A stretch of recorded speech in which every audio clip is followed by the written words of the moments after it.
Hi everyone, welcome to the Youth Comedy Series at Inner West Libraries. Before we begin, we would like to acknowledge the traditional owners of the land on which we meet today, the Gadigal and Wangal people of the Eora Nation, and to pay our deepest respects to their elders past, present and emerging. Now I'm going to hand you over to Marcel for our excellent comedy series. Hello, my name is Marcel. Welcome back to another episode. I've been doing stand-up for 9 years. I originally started in theatre, putting on plays with my friends, writing, directing, and acting in them as well. And then I decided that stand-up was a great opportunity to be able to be on stage by myself and develop ideas in a much faster way.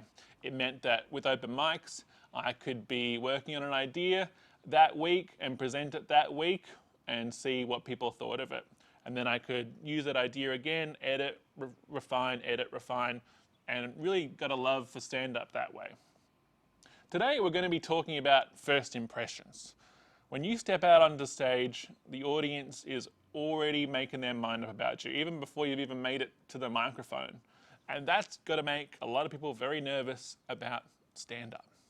That's one of the main reasons why people get so scared of stand-up. Even actors who are on the stage and on the screen all the time are really scared of stand-up comedy because they have to play themselves. It's scary stuff. But if you've planned for that first 30 seconds and to make that first impression count, then you're going to feel a lot more at ease. The reason why in an audience we feel uneasy when an audience member is on stage comes from a primal thing deep in our stomachs. You've probably felt it yourself watching someone on stage and feeling sort of uneasy, feeling sort of cringy, that they didn't really have it in control or that they didn't have you in safe hands. And that's a primal thing. You know, you can picture the wolf pack. I'm going to lead the wolf pack, but if you don't feel easy about this new leader, then that's because that's that unease in the pit of your stomach. Is this new leader who doesn't have it in control, who isn't strong, who isn't going to lead you to a good place? It seems strange, but that's where it comes from. So, how can we make sure that those first 30 seconds are as strong as possible? Well, even just a basic thing of making sure that you have something for the audience to respond to early on. Now, that could be something like asking them a question that you know is going to get a strong answer to. Often you'll see comedians say things like, give a round of applause for your MC. The MC is the person who's brought them onto the stage. Now, while the comedian says a round of applause for your MC, the MC has left the stage. The only person on stage is you.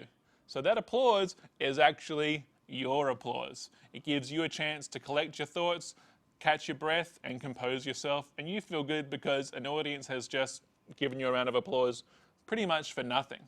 Now, if you're in a lineup show and there's a series of comedians, not everyone can say, give a round of applause for your MC. The audience is going to get very tired of it. So think of a creative question that you can ask that will get a response. You can also be clear with what you want, okay? Make sure you say, give me a cheer if, or give me a round of applause if.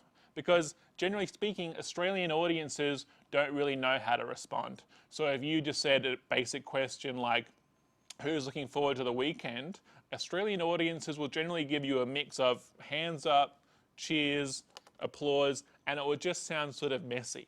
But if you are very, very clear and say, give me a big cheer if you're looking forward to the weekend, you'll get a clear response from an audience who's polite and keen for more comedy. That's what we're looking for. A good opening joke should give a sense of how you see the world, the lens that you see the world through, and give a sense of your personality. That means all the jokes that are going to come afterwards, they'll get an idea of who this person is, and they'll get excited about what you have to say. So think about all the different topics that you could cover that are about yourself. It could be about your name, your appearance, your outfit, your habits, the things that you're into, your job, your family, your hometown, your heritage. There's all sorts of things that you can cover in a good opening joke about yourself. I also want to talk about the elephant in the room. This is a really key thing. It doesn't apply to every comedian, but it's a very powerful thing. There's a comedian that you can look up on YouTube called Jack Carroll who performed on Britain's Got Talent, and he has cerebral palsy, and he's a 14-year-old boy, well, he was when he first appeared on Britain's Got Talent. And he doesn't make fun of his cerebral palsy, but he owns it. So talking about the elephant in the room is a very powerful thing because it takes the power. So if you have something that you think is worth pointing out before an audience takes it from you, that means that you get to own that thing about yourself. It means that you become a powerful person, and any potential hecklers out there that were going to call it out or try and use it against you, you've already taken for yourself. So think about the elephant in the room and think about anything that might apply to you. It doesn't have to become your whole act, but it might just be something that you start off with, which means that the rest of the time there's no distractions and you can get on with your set. So my challenge to you is to write 3 different opening jokes, pretending you're starting off 3 separate sets. Now, they'll feel a bit strange at first because some of these things will be so familiar to you that you might think these things aren't funny because you think about them all the time. But don't be the judge of your own jokes. Mike Kaplan, an American comedian, talks about the idea of asking jokes rather than telling jokes. This is the idea that you don't get to tell yourself or tell the audience what's funny. You get to ask them what's funny, okay? See what resonates, see what gets a laugh before refining and editing for your next performance. You can even test it out on family members or housemates or whoever you have around in your life and see if it gets a laugh or see if they can relate to that idea. So write 3 opening jokes, see how you go, test them out.